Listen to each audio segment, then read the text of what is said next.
દાહોદ જિલ્લાના ફતેપુરામાં માર્ગ અને મકાન વિભાગની સરકારી જમીન પર ગ્રામ્ય પંચાયત દ્વારા ગેરકાયદેસર રીતે પતરાનું કમ્પાઉન્ડ બનાવી અતિક્રમણ કરાયું હોવાનો આક્ષેપ ઉઠ્યો છે।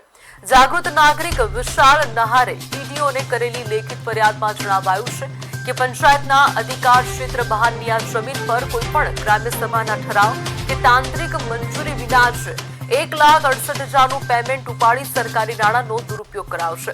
અરજીમાં વિવાદાસ્પદ સ્થળની માપણી કરી જવાબદારો સામે ગુજરાત પંચાયત અધિનિયમ અને ભ્રષ્ટાચાર નિવારણ દ્વારા ધારા હેઠળ કડક કાર્યવાહી કરવાની માંગ કરવામાં આવી છે।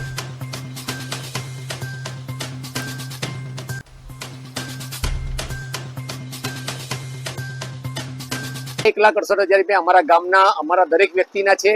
તે તમે અમારા લોકોને ગામને પૂછ્યા વગર ગામના વિકાસ માટે આવેલા રૂપિયા 1,68,000 રૂપિયા કેમ ઉપાડી લેવામાં આવ્યા? તો તાત્કાલિક ધોરણે અમારી માંગણી એવી છે કે તાત્કાલિક ધોરણે આ સરપંચને સસ્પેન્ડ કરો અને જે પણ સભ્યો છે એમના પર તાત્કાલિક ધોરણે જે સહીઓ કરી છે ઠરાવના એને તલાટીને બધા પર કાયદેસરની સરકારી અધિકારીએ કાયદેસરની ટીમ બેસાડી અને આમના પર ભ્રષ્ટાચારનો આરોપ સાથે 249/1993ના કલમ હેઠળ કાયદેસરની કાર્યવાહી કરવા માટે અમારી વિનંતી।